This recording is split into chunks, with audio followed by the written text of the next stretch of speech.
দেখেন একজন সাংবাদিক হিসাবে? দুই টার্ম, দুই টার্মের বেশি প্রধানমন্ত্রী বা রাষ্ট্রপতি থাকতে পারবে না, এটি দীর্ঘদিন ধরে বাংলাদেশে আলোচিত হচ্ছে। বিশেষ করে বিএনপির ভারপ্রাপ্ত চেয়ারম্যান তারেক রহমান সাহেব তার প্রণীত 31 দফা এবং রাষ্ট্রনাথের রূপরেখাতেও তিনি এই প্রস্তাবটি এনেছিলেন। এবং আহ, আওয়ামী লীগের বাইরে যেসব আহ, রাজনৈতিক দলগুলো দীর্ঘদিন ধরে গণতান্ত্রিক আন্দোলনের সঙ্গে সংযুক্ত ছিল, জামাত ইসলামী বা অন্যান্য যে দলগুলো রয়েছে, তারাও কিন্তু এই প্রস্তাবনা সঙ্গে একমত ছিল। সুতরাং আহ, আপনার এই যে সংস্কার কমিশনের যে এই প্রস্তাবনা যে 2 টার্মের বেশি একই ব্যক্তি প্রধানমন্ত্রী পরপর থাকতে পারবে না। থাকতে পারবে না এবং রাষ্ট্রপতি থাকতে পারবে না, এটি নতুন কোনো প্রস্তাবনা নয়। তবে এই প্রস্তাবনার ভিতরে নতুন দু একটি বিষয় এসেছে, যেমন সংসদের মেয়াদ 4 বছর হবে, বা একটা সরকারের মেয়াদ 4 বছর হবে। সেটি একটি নতুন প্রস্তাবনা এবং এটা রাজনৈতিক দলগুলো কিভাবে বিবেচনা করবে সেটা রাজনৈতিক দলগুলো তাদের প্রতিক্রিয়া জানালে আমরা তখন জানতে পারবো। আহ, যেমনটি আপনি বলছিলেন এবং তারই ধারাবাহিকতা একটি জিনিস আপনাকে জানতে চাই যে গতকাল কিন্তু প্রধান উপদেষ্টার সঙ্গে বিভিন্ন দলের নেতাদের একটি মতবিনিময় সভা হয়েছে, যেখানে কিন্তু আসলে যে জুলাই অভ্যুত্থানের ঘোষণাপত্র তৈরির যে একটি বিষয় আছে সেটি নিয়ে আসলে কথা হয়েছে। তো সেখানে বিভিন্ন দলের পক্ষ থেকে বলা হয়েছে আসলে যার যার মানে বিগত সময়ে যার যার দলের যে অবদান সে বিষয়টি আসলে সেখানে ঘোষণাপত্রে উল্লেখ থাকতে হবে। এই বিষয়টিকে আপনি কিভাবে দেখেন বা মূল্যায়ন করেন? হুম, আপনার একটা জিনিস লক্ষ্য করবেন যে কালকে এই বৈঠকের পরে বিএনপির স্থায়ী কমিটির সদস্য জনাব সালাউদ্দিন আহমেদ এবং জামাত ইসলামের সেক্রেটারি জেনারেল জনাব গোলাম পরওয়ার, এদের দুইজনার একটি ইন্টারভিউ গণমাধ্যমে এসেছে, আপনারা দেখেছেন। সেখানে তারা দুজনেই বলেছেন যে এই ঘোষণাপত্র নিয়ে যাতে রাজনৈতিক দলগুলো বা জাতীয় ঐক্য যেন বিনষ্ট না হয়।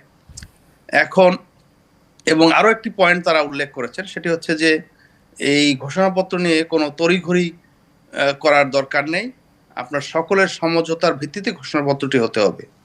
এখন ঘোষণাপত্রে তাদের যে প্রস্তাবনা, যেসব রাজনৈতিক দলের যে অবদান, সেগুলো স্বীকৃতি থাকতে হবে, অবশ্যই স্বীকৃতি থাকতে হবে। কারণ হচ্ছে যে শুধুমাত্র 1.5 মাসে গণ অভ্যুত্থান হয়নি, এই বিষয়টি কিন্তু সুস্পষ্ট। আপনার আওয়ামী লীগ সরকার ক্ষমতায় ছিল 15 বছর 6 মাস, এর আগেও প্রায় 2 বছরের মতো সময় সামরিক সরকার শাসিত সরকার ছিল। সুতরাং দীর্ঘ 17 বছরের যে গণতান্ত্রিক আন্দোলন, এই আন্দোলনে যারা শরিক হয়েছে এবং যার ধারাবাহিকতায় জুলাই বিপ্লব সংগঠিত হয়েছে, সেটি ঘোষণাপত্রে থাকার দাবিটি রাজনৈতিক দলগুলোর পক্ষ থেকে কোনো অস্বাভাবিক বিষয় নয়। আর আমাদেরকে এটিও মনে রাখতে হবে যে আমরা ছাত্রদের নেতৃত্বে এই জুলাই বিপ্লব সফল করেছিলাম, কারণ সকল রাজনৈতিক দল বলেছিল যে আমরা এই এই আন্দোলনকে সর্বাত্মক সহযোগিতা প্রদান করব, তবে আন্দোলনের নেতৃত্বে ছাত্ররাই থাকবে। এটিও কিন্তু ঐক্যমতের ভিত্তিতেই হয়েছিল। যেমনটি আপনি বলছিলেন যে আসলে বিগত সময়ে কিন্তু সকল দলেরই অংশগ্রহণ ছিল, কিন্তু আসলে সামনে কাউকে থাকতে হয়, আসলে ফ্রন্ট লাইনার আমরা যাদেরকে বলি।